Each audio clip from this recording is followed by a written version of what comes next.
Welcome to the Idaho Falls Rotary Club IF Luncheon today. Thank you for your patience as we were getting started.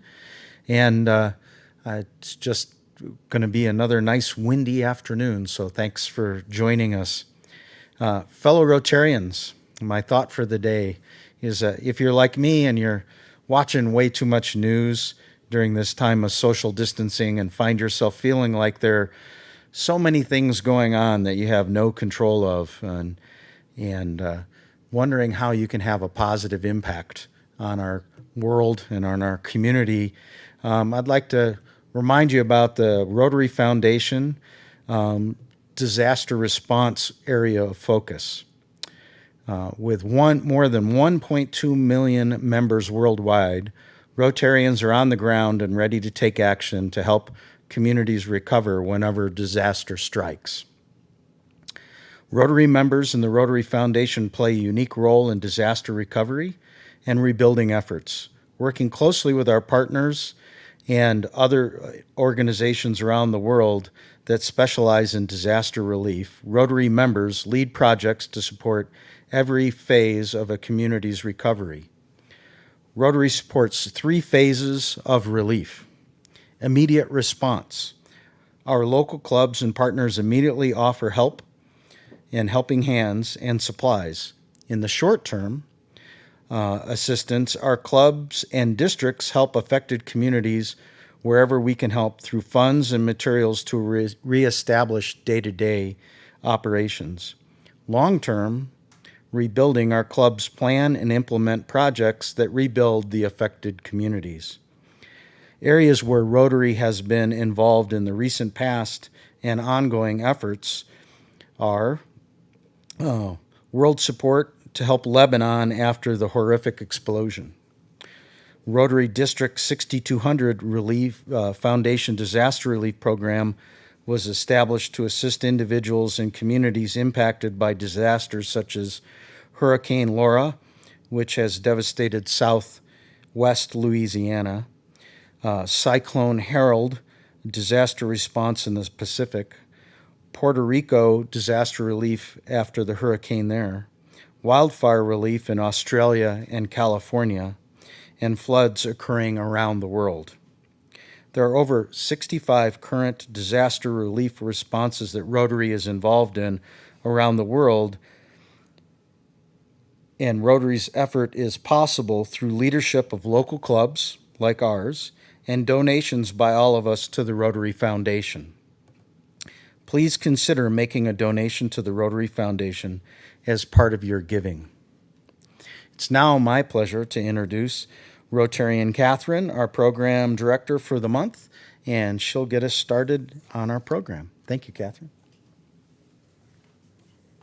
Thank you, Mike. It's so exciting to be back with you all again today. I'm very excited about today's program because we do have the new executive director from the College of Eastern Idaho Foundation. So it's very exciting. David Facer is with us today. And I got to know David a few years ago when I was with the Idaho Community Foundation because David served on our East Region grant panel. So a well-known face to East Idaho, and it's exciting that he's back here with us. David Facer's career began at Children's Miracle Network in Salt Lake City, soon after he graduated from the University of Utah. He spent most of his time at Children's Miracle Network, building a startup annual event at university campuses across the country called Dance Marathon. In 6 years, it grew to more than 50 participating universities that raised $2 million per year. This is something I did not know about David, and I'm hoping he's going to break out some dance moves for us today. Dave's next stop was BYU Idaho in Rexburg, where he took a fledgling corporate and foundation effort and built it into a program that raised $4 million to $5 million annually. It was here that Dave and his family developed a love of East Idaho, its beauty and people. Eventually, Dave was asked to work with individual donors within assigned areas around the country in addition to this great state. After a brief 2-year stint at Intermountain Healthcare, where he focused on fundraising opportunities for the organization's nonprofit hospital in Utah County, Utah, Dave took the position of the executive director at the College of Eastern Idaho Foundation in June of this year. We're very lucky to have him back in East Idaho. When not at work, Dave enjoys running, hiking, backpacking, reading, home improvement, travel, and spending time with his family. Welcome, David. Thank you, Catherine. I appreciate that introduction. I'm really happy to be here to speak to Rotary today. I have to admit, though, full disclosure, I'm not currently a Rotarian. I've been to Rotary clubs before and have had a tremendous time there. I am in the process of becoming, hopefully, a Rotarian here with the Downtown Idaho Falls Rotary Club. I've met many of your members and I'm very impressed and hope to be a part of you soon. So just a quick intro. Catherine did a great job with the introduction, so there's not a whole lot more to tell other than let's see. At Children's Miracle Network, I also had the opportunity to work with. I oversaw all of the collegiate activities there, and what happened was, in addition to Dance Marathon, which was fabulous, I got to see all over the country. But I worked with three fraternities and one sorority, their national offices, and had a great experience with that. We worked with Sigma Chi, Sigma Alpha Epsilon, Phi Mu, and Phi Kappa Theta. We were there. Children's Miracle Network was considered their preferred national and international, in some cases, charity. And so I worked with their offices, their national offices, to create ways for their members to raise money for their local children's hospitals. I also worked after that with some grocery store chains, Food Lion in the southeast, Giant Food Stores in the northeast, to work with their employees to come up with ways to raise money for their local children's hospitals too. What's really important about that, I think, is that there are so many things that you can find out and so many ideas that can come if you're not really worried about where the idea comes from. You know, a lot of these people had great ideas and they understood their markets very well. I was just hoping to channel that in a way that helped them to be successful. And at BYU Idaho, I'll be honest, when we came to BYU Idaho in Rexburg, we didn't know anybody. It was a great leap of faith because I didn't know anybody there. But we found out that there were actually some people we knew, but we didn't know they were in Rexburg. But really quickly, we learned to love Idaho. And Idaho is the place for us. My children consider Rexburg home, and so we are truly East Idaho people. And my brief stint with Intermountain Healthcare was wonderful as well. But I am so pleased. My wife and I are both so pleased to be back in Eastern Idaho. And I am just thrilled to be working with the College of Eastern Idaho Foundation. I'm really excited to be here. There's a lot of great things going on and hope to tell you about some of those things going on right now. Went the wrong way, sorry. Okay, so let's talk first about CEI. I'm going to talk a little bit about College of Eastern Idaho, then I'm going to talk about the foundation and how the foundation supports the college. And then I'm going to talk a little bit about how people can get involved, and then I'm going to answer some questions. So if you have questions, there'll be time for that. So back in March, life changed for everybody, right? And there isn't really any precedent to this. We can't say, well, you know, at the last company I was, that we went through this pandemic and this is what we did.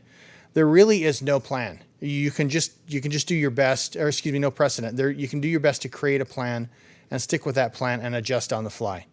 And that's exactly what the College of Eastern Idaho has done. When things happened in mid-March, we had no choice but to transition to a completely online instruction for the rest of spring semester. Now, some places this would really be a challenge, and it was a challenge for CEI as well. However, this effort to have a robust online presence, we were already planning that. We were already going down that road, and so it showed our hand about a year in advance of when we would have been there, but it was something we were already making the transition to. Now, something else really important happened, and I think this is very important. Student Affairs actually got on the phone and called every student who was enrolled that semester, asked them how they were doing, how online learning was going for them, and they found out a couple of different things. Not everybody likes online learning, first of all. And that's completely understandable. I think I'm one of those people where I can do online learning, but I'd much rather be in a class talking with somebody. So there's some challenges inherent with that. One of the things they also discovered is not everybody has really good Wi-Fi access. So what we did as a result of that is we created 2 Wi-Fi hotspots in our parking lots. There are 2 parking lots at CEI that are Wi-Fi hotspots. People can either come to the location in their car and do their classwork, or just submit their assignment online if they don't have good. Oops, I'm hitting the wrong button here. If they don't have good Wi-Fi. So what happened is, as we transitioned into summer, our summer block was delivered entirely online, and as we came into fall, we discovered, I know we can't do all this online. We may want to have some classes that are face-to-face. So we discovered that every space could be considered a classroom. There are boardrooms, the library, the cafeteria. They're all classrooms. And we space out. We keep everybody in distance. I've actually got a picture of the cafeteria here in a second. But everything can be a classroom. Nothing is sacred, so to speak. So we still have actually a very robust online presence. We learned a lot spring semester. We learned a lot in summer block as well.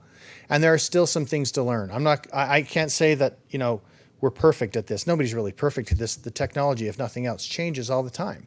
And so there are directions to go, and there are still things we're working on, but we do have a very robust online presence, and we need to, because classroom seating is actually very limited. Think about this for a minute. You have a classroom where you'd normally have 30 students. Well, now you have 12, and they're all spread out. And so those other 18 folks are online taking classes, but this is what you have throughout the whole campus. And so not only that, but there are signage and reminders everywhere. It's just like any other place of business you would go, just signs and telling us, encouraging us, and explaining that there are certain rules, and we'd like you to comply with that. First of all, face coverings are required in all CEI buildings on campus, whether it's a mask or a buff or whatever you have. Some water fountains, have been turned off. As you can imagine, that makes certain challenges, but many of them have been replaced with the kind you can put your bottle under the tap, and you don't have to touch anything. It's actually kind of a neat thing. But in addition to all that, this could really be a downer for a lot of people.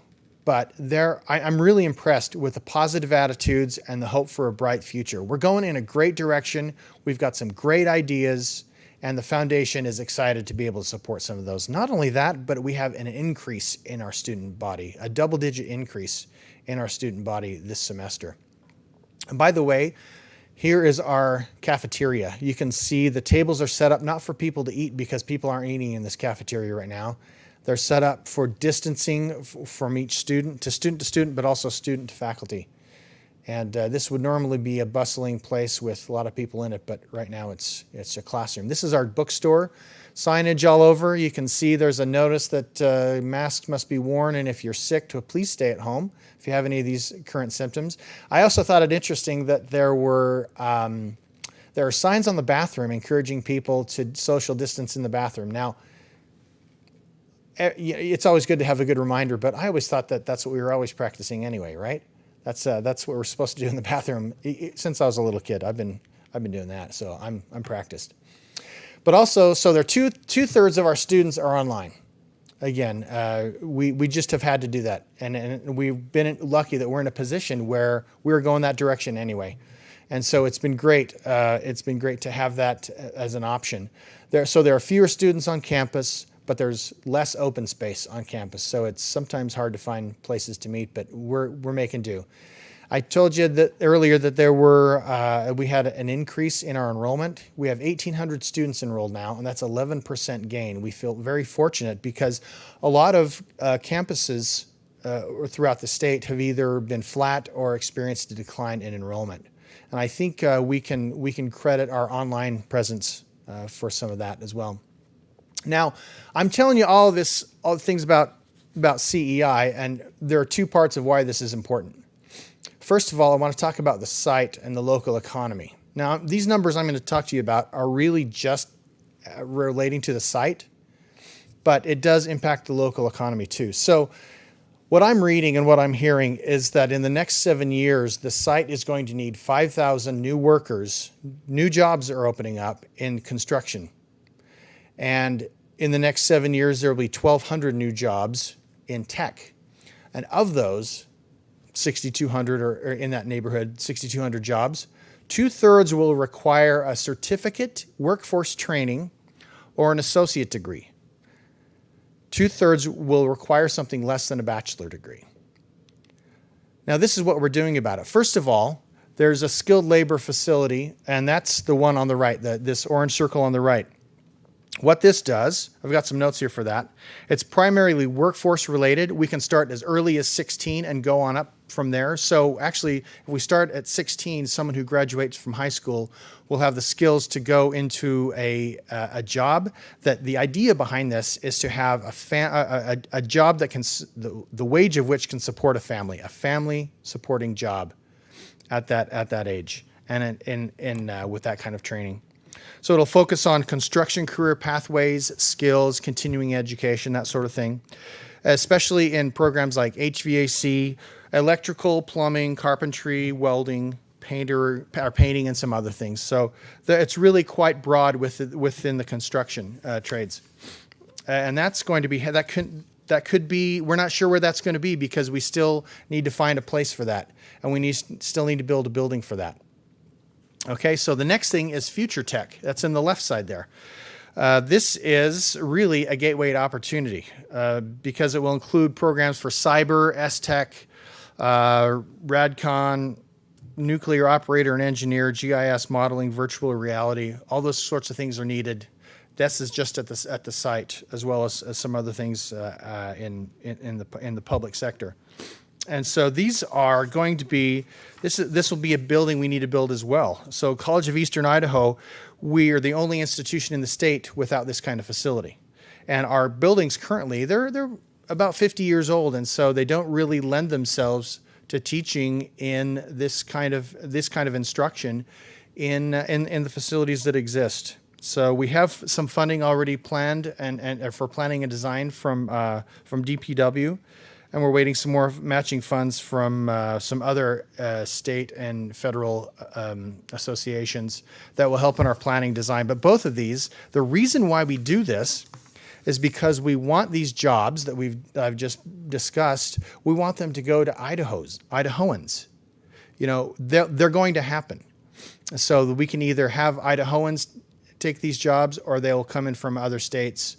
And hopefully they'll stay, but we'd really like to train Idahoans for that. And the College of Eastern Idaho is positioned in a really good spot to be able to provide that education. So the College of Eastern Idaho and the CEI Foundation are a really good investment. And here's why. We're going in a good direction. There's an excitement on campus. There's this electrical feeling in the air that we're going in a direction where we can truly help people. The people we have in place are wonderful, great people. They're so excited to be there. They're smart. They've got great ideas. They know how to get there, how to have this impact on people. 80% of our students are Pell eligible. That means there's a real need and a real way we can have an impact on people. We can also impact the economy in this way. These are very direct and to the point ways that we can impact Eastern Idaho, and we're in a position to do so, so we must. Now, we'll talk a little bit about the College of Eastern Idaho Foundation. The foundation supports the college, of course, and it was founded in 1992 with the mission to develop positive community relationships, provide scholarship opportunities, and support college initiatives, which we do all of those things right now. And let me explain a little bit about how we actually do that. First of all, I want to talk to you about my board of directors. These are great people, and I think a lot of you probably know them. I think many of them are Rotary members. But Chrissy Staton is our board chair. Unfortunately, her chair role, I can't spit that out, her chair role is coming to an end at the end of the year. And Perry Bugby, who's currently our treasurer, will be our new chair. Our current past chair is Deb Moretto at U.S. Bank. She does a great job too. And all of our board members, they're from so many different walks of life and so many different parts of the industries here in East Idaho. Well, I'm just really excited to have them on our board.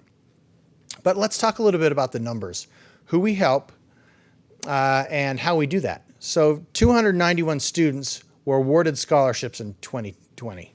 That's a 92% acceptance rate for those who apply. We're really proud about that.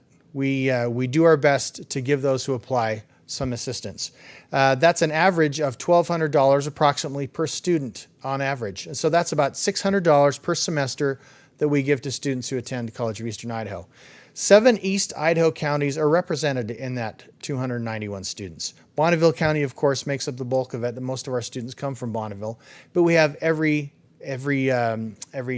county represented. In fact, I just found out an interesting stat just the other day that we have 100 students from Madison County who are CEI students as well. Another interesting, I think is an interesting stat, we're proud of this stat, that 104 students who graduated this year received a scholarship award from the foundation. So our first part of our mission is to be engaged in positive community relationships. It's really important to be involved in community events and organizations like Rotary. We represent a community college. We need to be out in the community. So it's vital that we create those relationships with many different people in our community and support positive public events when we can have positive public events, right? There's not a whole lot of public events going on right now, but we want to be involved with the ones that we can. We are known by our events, I think. Now, just to be clear, I've been here since June 1, so most of these events I've only heard about, which is unfortunate. I really would like to have been a part of them more than certainly than I have. But so our first event is the annual scholarship event. That happens in April. It's a chance for us to get donors and recipients of scholarship awards together, and it's a really great event that we've had for many years. The other one, or another one, is the Bank of Idaho Swing for the Green Charity Golf Tournament. We are so grateful for Bank of Idaho. They've been so good to us. And, you know, I know Bank of Idaho has been good to a lot of people and a lot of organizations in our community, but we are just really grateful that we've been on the receiving end for so much goodness from the Bank of Idaho. So I want to put in a thank you for them right now, but that's usually been in June. Now, you may have heard of something called the Great Race for Education. As I go around town, I hear everybody says, oh, how's the Great Race? What's going on with the Great Race? Well, the Great Race, again, was canceled this year, unfortunately. That's usually the third weekend in July. And we're trying to be optimists here.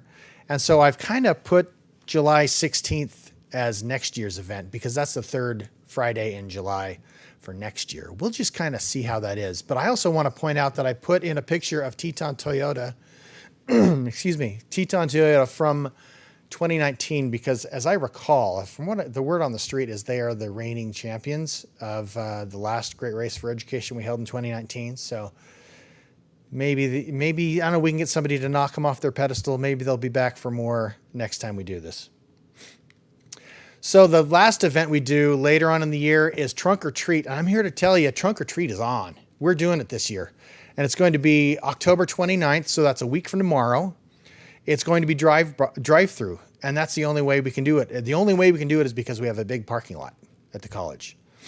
And so what actually we're trying to find people who want to do trunks too. We've got some, I think we're trying to get to 45. We still have some room for companies or people who want to get involved and sponsor a trunk. And so if you'd like to, I'll put my contact information on this a little bit later on, and you can give us a call. We can talk about that. But yeah, trunk. We're really excited that Trunk or Treat's on because there are so few things going on right now, and I just think that we can do this in a way that is responsible, and so we're going to do it. Okay, so as far as scholarship opportunities, that's another part of our mission. That is actually the focus of most of our endowments. They are focused on helping students through scholarships, and it's a beautiful thing to see. $328,000 was awarded in 2020. And at $129 a credit hour, that, by the way, that's how much it costs to attend College of Eastern Idaho. That's the lowest cost of any public institution, and I think of any private institution in the state of Idaho. So a gift of education can go a long way. We'll talk a little bit more about that later. So a gift of education can go a long way at the College of Eastern Idaho and through the foundation. We also have given to campus initiatives. We gave $75,000 to campus grants this year, such as we gave $2,000 to an effort with Hispanic Youth Leadership Symposium, who did a distanced event in Southeast Idaho earlier this year. We gave $5,500 to students who needed help with computers during COVID-19. We're still during COVID-19, right? Early on in COVID-19, I believe that was in spring semester. We also had, I don't know if you've heard about this, but there's a CyberCore summer camp we gave some money to, and they did a great thing because this year, I think they normally have about 20 kids come to that. They did it all online, and it was 60 kids. And they had a great program. People from INL came and were part of that. It was a wonderful thing. I heard great reviews about that one. And we're happy to support it. And also, you may have heard that our nursing program is a great part of what we do. We have got a big cadre of nursing students, and we were happy to help them out with some machines as well. Now, the foundation and the college are different. We share similar names. There's a CEI foundation, CEI, but we're different. And the difference comes in the way we're set up. We are a separate 501c3 from the college. The college is actually not a 501c3. So they can't give out tax receipts, for instance, to donors at the end of the year like we can. We also have a separate board of directors.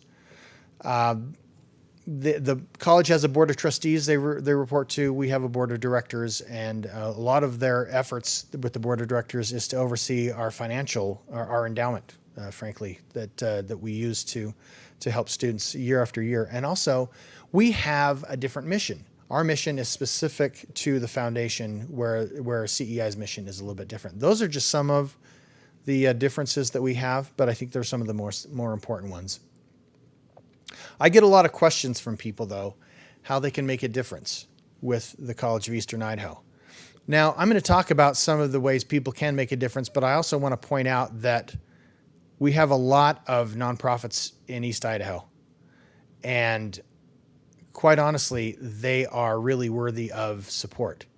And as I talk about how people can make a difference at the College of Eastern Idaho Foundation, they can make a difference in similar ways at other nonprofits, and I'll maybe talk a little bit more about that too. But one of the things that people can do, or companies can do, is to create an endowment or an annual scholarship. The difference is an endowment is a lump sum. We invest, and we take the investment and we use that for scholarships. An annual scholarship, on the other hand, is something that somebody will give each year, $1,000, $5,000, whatever they would want to do. It's usually in about that neighborhood. And they can have a specific scholarship that we give all of those funds away in one year. So the difference is an annual scholarship, all the funds are used, an endowment that's held in perpetuity to help students for forever, as we hope to. We hope to be around a long time. You can also strengthen an academic program. There are programs that need microscopes, that need equipment. What's the one I'm thinking of? Centers for New Direction will need things to help people get back on their feet. There are a lot of ways that you can help through programs as well. I know microscopes is sometimes something that's bandied about. Again, the great nursing program we have, they need equipment too, and welding and diesel mechanics and on and on. There are many things that can be done there. Also, we have those events. You can help sponsor an event. Also, the buildings we discussed, we're looking for construction capital for those buildings. Those buildings will cost a lot, and we'll get a lot of money. A lot of money. That's a relative thing. I don't know. We will approach government entities for that as well, but it's going to come from an amalgamation of government, public, and other sources of funding. So there are a lot of ways to do that. And again, gifts go a long way at the College of Eastern Idaho. Ways to give. There are several ways to give. First of all, cash or securities. Cash is always the easiest, but it's not the only way to do this. Securities are another one, a will or a living trust. We've had several estate gifts come to the college and help with our endowment in the last few years. They've been fabulous, and they'll be there for a long time to help students for as long as we're around, and hopefully forever. A real estate is another option, deferred gifts, and IRA required minimum distribution. The laws changed on a required minimum distribution for this year, but that's still an option that we hold on to. Now, here's the second part of why this is important. And I think for me, this is why I do what I do. Excuse me. The other day, I went to our student life office, and I sat down with a couple of people. And I said, so tell me about the people we help. I don't know them very well, but they come through your office. They apply to our scholarship program. Tell me about them. And so for about 20 minutes, I took about 3 pages of notes on these people that they told me about. And then I said, forget it, I just want to listen. So I put my notebook aside, and I just listened to some of the stories about the people who donors have made possible to have these great stories. Stories of people for instance, there was one young man who was very articulate, very smart. He'd been training, I think it was, he'd done corporate training ever since he was in his 20s, but he'd never gone to college. He'd gone all over the country to do corporate training, but then he'd been laid off in his early 30s. He didn't have a degree, he didn't have any schooling, and he didn't know where to start. So he came and he showed up at Student Affairs, and he didn't even know how to apply. So they took him and they helped him apply. They helped him get classes, helped him decide what he wanted to do, and helped him apply for a scholarship. So we got him a scholarship, and we were able to help him with something he didn't have, and that not many things other than a scholarship will help with, and that is confidence. It's interesting that there are a lot of people out there who are really smart, but maybe don't have the confidence in their abilities. And sometimes we know these people and we say, how can you not be confident in who you are and what you do? I know you, you're so smart. You're so good at with people or with numbers or whatever, but sometimes they just don't have the confidence to do the school thing, if you will. So we helped him with the confidence that came from in investing in his future. And that's where the confidence comes from, is people say, I believe in you, and I'm willing to invest this in you because I believe in you. So we've also had so many single parents, a lot of single parents come to our college and need to start, whether they're a recent widow or somebody who's just recently divorced and they've got kids, but they've got to work, but they want to go to school. They want to reach their potential. And they need to reach their potential. There are times in their life when they've got people depending on them. And there's also people who, maybe just right out of high school. They're not sure they want to go to a big university. They're not sure they want a 4-year degree. Maybe they just want some training to go into the workforce. And when it comes to that sort of thing, we're one of the few places, if not the only place in eastern Idaho, where they can do that. And the foundation plays a role in helping those people go from, I don't know what I'm supposed to do, to having the confidence to finish. I got a picture I want to show you a little later, but to finish their education, whatever that may be, whatever their need is, and go reach their potential. It's a fabulous thing. I love this. Here's the picture. We help people who hope for a better life. I love this picture because this is not the end of something. This is the beginning. They're at the end of their educational journey, at least for now, as far as CEI is concerned. But I love to see the smile on people's faces. And I love to hear the stories of the impact, because it's legitimate. This is a real impact we're making on real people, and it impacts people for generations. Sometimes I don't think people understand that when they make a gift, if you will, to a place like College of Eastern Idaho Foundation, or other places, other nonprofits in Idaho Falls and Bonneville County. We're not just helping the person that stands in front of you. We're helping that person's children, their family, and in many cases, we're making an impact on their grandchildren's lives because of where it takes the people who come before them. And so I'm really happy to be a part of that, and so that's why it's important. But I'd like to take a couple of questions if we've got time. Catherine, do you have anything that I can? Okay. What are or were you most excited about being at CEI with the amazing growth the college and area has seen? What's most exciting to me about to me? Yes. I think what is most exciting to me is with all this growth.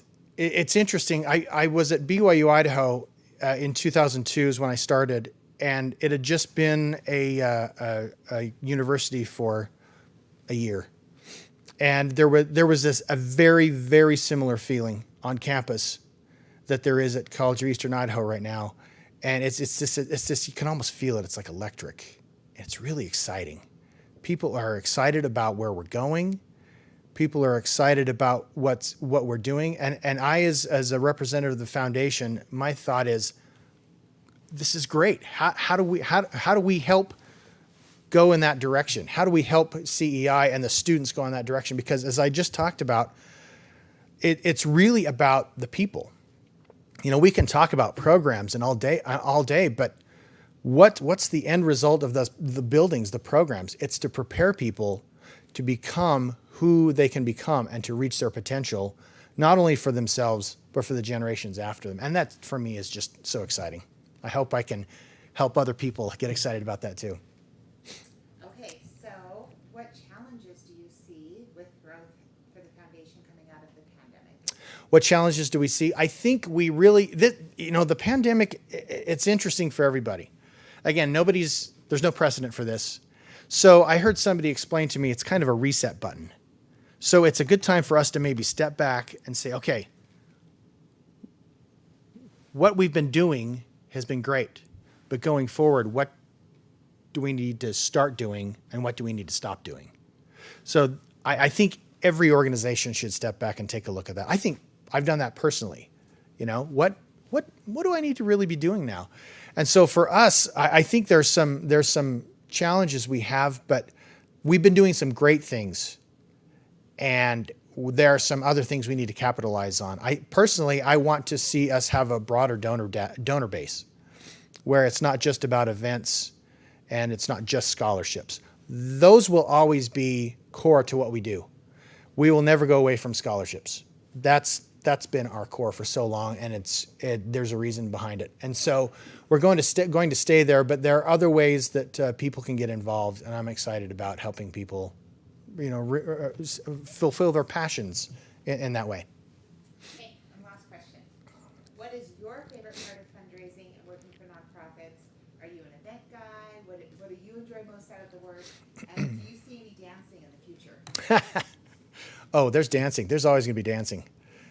Although there are parts of me that say, Dave, you shouldn't be dancing. And it's not my kids, although they do say that. It's just, it's these lower vertebrae that are really doing the talking. What's my favorite part about this whole thing? My favorite part is sitting down in front of a donor and reporting back to them on their gift. To say, look, we said that you'd be able to accomplish this, and here's the evidence. Because what's likely to happen is what we thought would happen did, but there's just so much more to it. And I love sitting down in front of people and explaining how their gift made a difference and how it's going to continue to make a difference. I love reporting back to donors. That's my favorite part. I absolutely love it. So, are there any questions? I don't know what time we're at, so I'll just finish by this. This is my contact information. I would love to talk to anybody about what they would like to accomplish, about their passions. And here's the thing, I'll just leave you with this. In Bonneville County, my understanding is that our nonprofit crowd, we get along really well. That is both unusual and a really good thing. Because what happens is, if I sit down with somebody, I'm happy to do this with anybody, sit down with you and talk to you about what your interests are, what kind of impact you want to make. If it's at the College of Eastern Idaho and with the foundation, great, we can do that. But chances are you've got more interest than that. That's normal to have more interest than just one. So we can talk about what your interests are, and I can put you in touch with people at other organizations that can help you fulfill that interest. But here's the thing too, I've talked about endowments and I've talked about scholarships, but every donation is important to us. If it's $10, we love you. Thanks. We appreciate the sacrifice. And sometimes it is a sacrifice, especially right now. We're just really grateful for the people who have the confidence in us to give to us in order to help people, because you really will help people. And it's an exciting story to tell and be a part of. So thank you very much. I appreciate the time I've had to come here and talk to Rotary. You're great people. I know you do great work all over the world. And so thank you very much for the time.